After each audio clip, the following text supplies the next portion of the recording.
देख रहे हैं NIU न्यूज इंडिया अपडेट। नमस्कार, मैं हूं दीप मैठाणी और आप देख रहे हैं NIU news India update. News India update पर आज हम आपको दिखा रहे हैं एक ऐसा मामला जिसे देखकर आप दंग रह जाएंगे।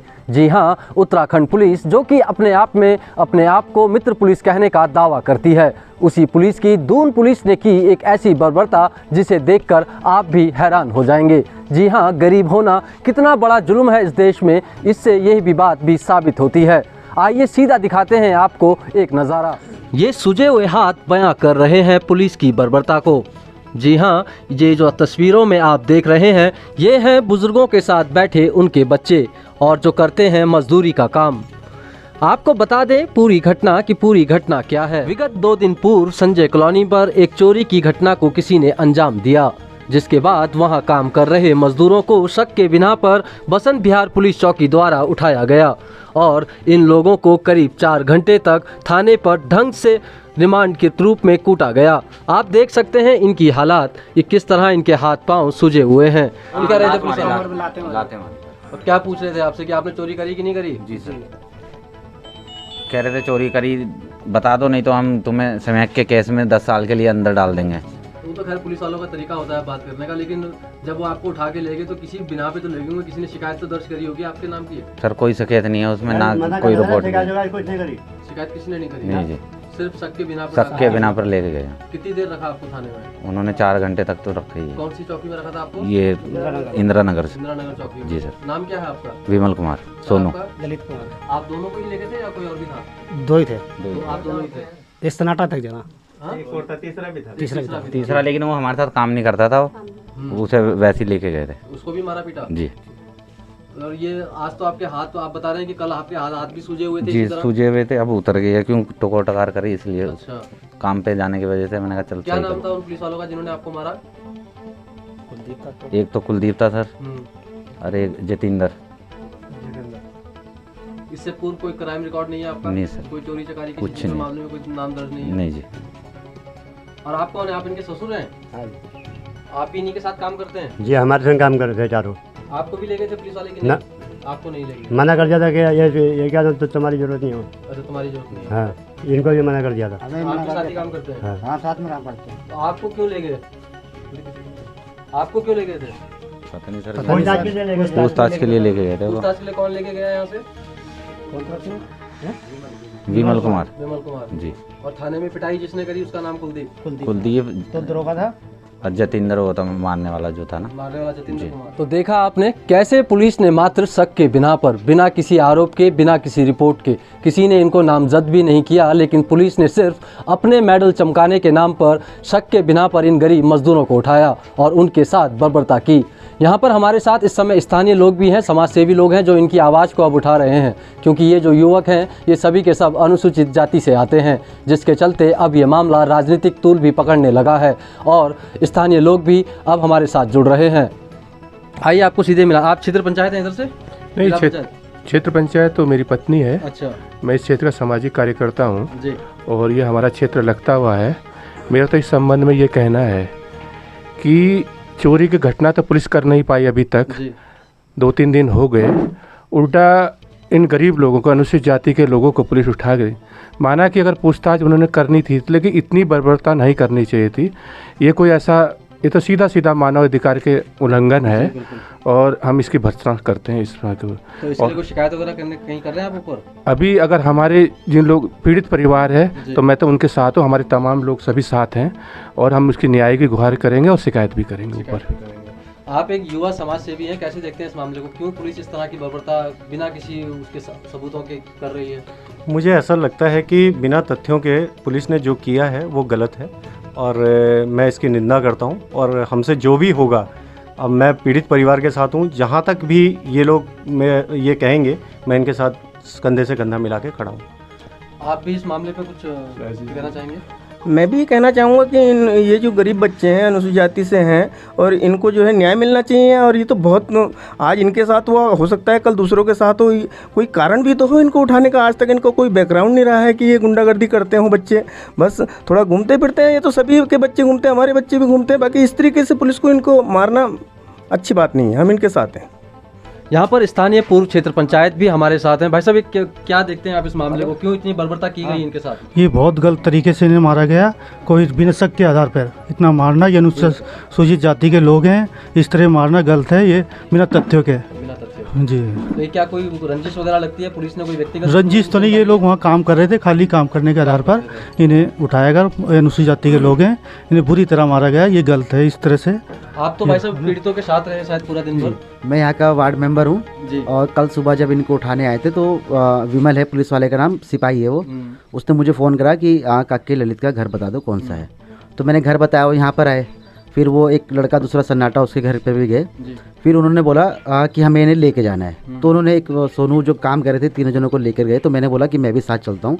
तो उन्होंने बोला नहीं, कि सिर्फ पूछताछ करेंगे, शक के आधार पर लेके जा रहे हैं और इनको अभी थोड़ी देर में छोड़ देंगे, आधे घंटे में। मगर वो 8 बजे लेकर के यहाँ से गए थे। जब 9 बजे हमने इनको फ़ोन करा तो इनका फ़ोन स्विच ऑफ आ रहा था। तो हमें कुछ संदेह हुआ। फिर हम पुलिस चौकी गए, बसंत विहार गए, तो वहाँ पर उन्होंने बोला कि ये लोग यहाँ पर नहीं है। वहाँ पर कुलदीप दरोगा और जो उससे ऊपर एक चौहान जी हैं वो भी थे और 2-3 सिपाही भी थे। उन्होंने भी हमें साफ बोला कि यहाँ पर नहीं है। फिर उन्होंने बोला इंदिरा कॉलोनी में जाके मालूम कर लो, चौकी में। फिर वहाँ पर गए, वहाँ पर भी सिपाही भी था और एक लेडीज़ पुलिस वाली बैठी थी। उन्होंने भी हमें साफ साफ मना कर दिया, मगर अंदर से मारने की आवाज़ें आ रही थी। और जब ये लोग घर पर आए, हमने इनसे पूछा तो इन्होंने बोला कि हमें तुम्हारी आवाज़ भी आ रही थी। मगर पुलिस ने ऐसा इनके साथ क्यों करा वो हमें समझ में नहीं आ रहा है। और इनको इतना ज़्यादा मारा है कि वो बेचारा लड़का खड़ा भी नहीं हो पा रहा था और इनका कुछ भी वैसा रिकॉर्ड नहीं है चोरी चकारी का। मगर पुलिस ने इनसे, अब कह सकते हैं कि जैसे गरीब लोग हैं, अनुसूचित जाति के लोग हैं, तो उन्हें कुछ चोर चकेरे तो मिल नहीं पा रहे हैं। 4-5 चोरी हो गई है, चोर तो पकड़ नहीं पा रहे हैं वो, तो इसलिए गरीब लोगों को सता रहे हैं। बस इतना ही कहना चाहूँगा। या आपके परिवार के लोगों के साथ ऐसा हुआ, ये क्यों इनके साथ मार पिटाई की पुलिस ने? अब ये तो हमें मालूम नहीं है, क्योंकि हम तो यहाँ मतलब कि सुबह पहले पूछताछ के लिए आए वो 2 लोग। और फिर क्या बोलते हैं, जब मतलब कि ये इसकी तबीयत भी ख़राब हो रही थी, बहुत फीवर हो रखा था और उसका पेट भी ख़राब था। वो दवाई लेने के लिए जा रहे थे। अब पता नहीं गांव तक गए या नहीं गए, तो वहाँ से उन्हें उठा लिया। अब हम लोगों को 10 बजे तक यहाँ घर में पता ही नहीं था कि मतलब कि हमारे बंदे को कोई लेके भी चले गया है। तो उसके बाद ये जो मतलब कि गाँव के लोग और काम कर रहे थे ना वहाँ पर, तो उनकी वाइफ आई उसके लिए कि मतलब कि वो उठा के ले गए। अब फिर उसके बाद हम लोगों को पता चला यहाँ पर। महिलाओं को गाली गलौज भी करी पुलिस वालों ने? जी सर, बहुत गाली गलौज करी, वहाँ पे रो रहे थे, बोल रहे थे हम। कौन अधिकारी का जिसने गाली गलौज करी महिलाओं? नाम तो हमें नहीं पता, क्योंकि हम तो बाहर थे। अंदर लेडीज पुलिस वाली भी नहीं जाने दे रही थी अंदर। लेडीज पुलिस वाली नहीं जाने दे रही थी हमें अंदर, वहीं पे रो रहे। अरे बंदे पीट रहे हैं अंदर, और ये भी नहीं बता रहे कि मतलब वो कह रहे कि यहाँ पर है ही नहीं, तो हम तो उन्हें ही कहेंगे ना जाकर कि मतलब। तो फिर उसके बाद वो रोने लगे, वो कह रहे कि यहाँ ड्रामा करने की जरूरत नहीं है, तुम्हें भी अंदर डाल देंगे। ऐसा थोड़ी ना होता है। अब जब गरीब आदमी है, मार पिटाई इतना करेंगे, वो इतने हाथ सुजा रखे, महीने भर तक काम नहीं कर सकते। अब कौन देगा इसका मुआवजा हमें, बताओ? वो घर में बैठ जाएगा, गरीब आदमी हम कहाँ से खाएंगे लाके? कमाने वाला हमारे घर में बड़ी बात है, चोरी का इल्जाम लगा रहे, मार पिटाई करके आ रहे, तो उसके बाद तो लोग यही समझेंगे ना कि इन्होंने किया ही होगा जब इतना कर रहे हैं। फिर अब चलो हमें कुछ नहीं चाहिए, लेकिन ये कलंक कौन मिटाएगा? यह है राजकीय संयुक्त चिकित्सालय प्रेमनगर देहरादून की मेडिकल रिपोर्ट, जिसमें डॉक्टरों द्वारा एक्सरे लिखवाया गया है। इससे आप अंदाज़ा लगा सकते हैं कि किस तरह पुलिस ने इनके हाथों पर प्रहार किया। एक मजदूर जिसके हाथ ही उसका औजार होते हैं और उससे ही वो कमा कर खाता है, उन हाथों को ही तोड़ने की कोशिश दून पुलिस के बसंत विहार चौकी द्वारा की गई है। यह अपने आप में एक जघन्य अपराध है कि कैसे सिर्फ शक के बिना पर पुलिस के द्वारा इस तरह का कृत्य एक गरीब आदमी के साथ किया गया। अब बड़ा सवाल है कि जब अभी तक पुलिस अपनी नाकामी छुपाने के लिए चोरी को नहीं पकड़ सकी है, तो क्यों और किस लिए इन गरीब मजदूरों के साथ ये शोषण किया गया। छोटे से इलाके में एक झोपड़ी बनाकर रहने वाले इन गरीब मजदूरों को, अनुसूचित जाति के इन मजदूरों को कैसे इंसाफ मिलेगा, अब ये बड़ा सवाल है। और बड़ा सवाल उठता है दून पुलिस की कार्यप्रणाली पर कि आखिर क्यों व किसके इशारे पर दून पुलिस ने इन गरीब मजदूरों के साथ ये बर्बरता की। इस गरीब घर में रहने वाले इन गरीब लोग अपने मजदूरी, दिहाड़ी मजदूरी कर अपना भरण पोषण करते हैं। ऐसे में पुलिस द्वारा की गई ये बर्बरता अपने आप पर पुलिस की कार्यप्रणाली पर गंभीर सवाल खड़े करती है।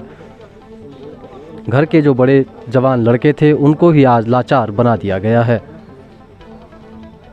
जरा अपने हाथ दिखाइएगा आप ऊपर।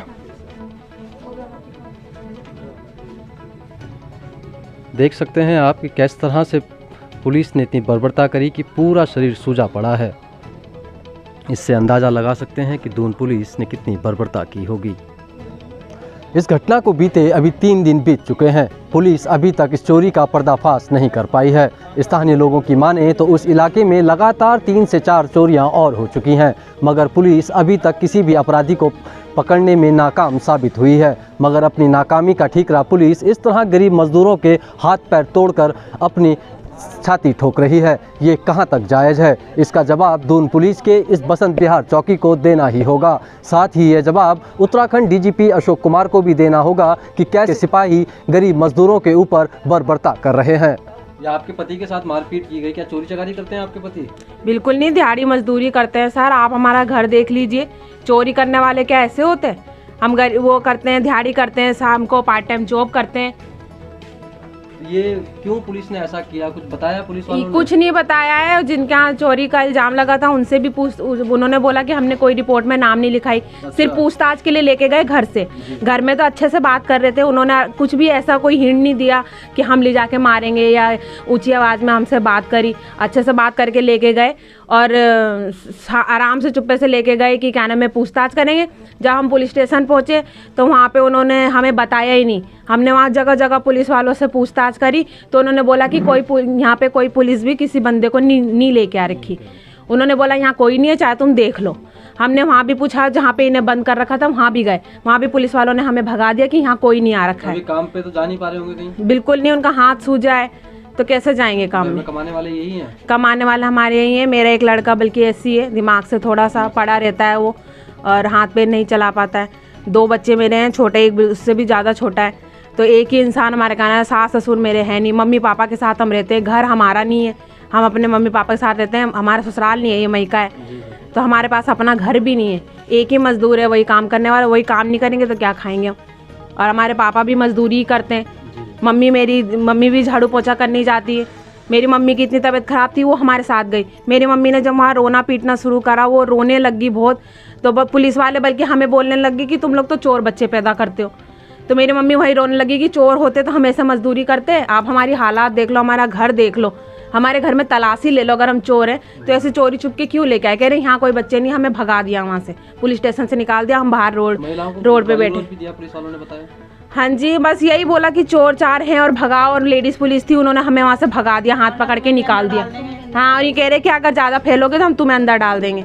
इन्हें भी उठपटांग बोला कि क्या नाम है केस में हम अंदर कर देंगे इन्हें, और ये है वो है। और हमें बताया नहीं, बस बाद में पता चला हमें कि क्या नाम है इन्हें छोड़ दिया गया है। जब घर आके देखा तो पूरा हाथ सुजा रखा था। तो देखा आपने हमारी इस स्टोरी में कि कैसे उत्तराखंड पुलिस की इकाई दून पुलिस ने गरीब मजदूरों के साथ सिर्फ शक के बिना पर इतनी बर्बरता की। आखिर ये अधिकार उत्तराखंड पुलिस को किसने दिया? पुलिस के पास साक्ष्य हो, सबूत हो, आरोप हो, या फिर इन मजदूरों को किसी ने नामजद किया हो, तो भी एक दायित्व बनता है कि इनसे पूछताछ की जाए। मगर बिना किसी आरोप के, बिना किसी नामजद रिपोर्ट के, सिर्फ शक की बिना पर इन मज़दूरों को उठाना, वो भी सिर्फ इतना, इन मज़दूरों का इतना कसूर कि जिन घर में चोरी हुई उस घर में लंबे समय से ये लोग मजदूरी का काम कर रहे थे। क्या मजदूरी का काम करना किसी घर में गुनाह हो गया है? अब ये बड़ा सवाल उठता है दून पुलिस की कार्यप्रणाली पर। अब देखना होगा कि दून पुलिस के कप्तान और उत्तराखंड डीजीपी अशोक कुमार इस पर क्या फैसला लेते हैं, और इन भ्रष्ट हो चुके अधिकारियों और इन निर्मम अधिकारियों पर, जो गरीब की गरीबी ना देखकर सिर्फ शक के बिना पर मजदूरों को इस तरह मार पिटाई कर रहे हैं, उस पर उत्तराखंड पुलिस क्या संज्ञान लेती है। साथियों, इस खबर को शेयर जरूर करें और बाकी बने रहें हमारे संग और देखते रहें न्यूज़ इंडिया अपडेट। धन्यवाद। न्यूज़ इंडिया अपडेट आपका अपना चैनल है। खबर को शेयर करना बिल्कुल न भूलें और पेज को जरूर फॉलो करें ताकि आपको मिल सके हमारी खबर सबसे पहले।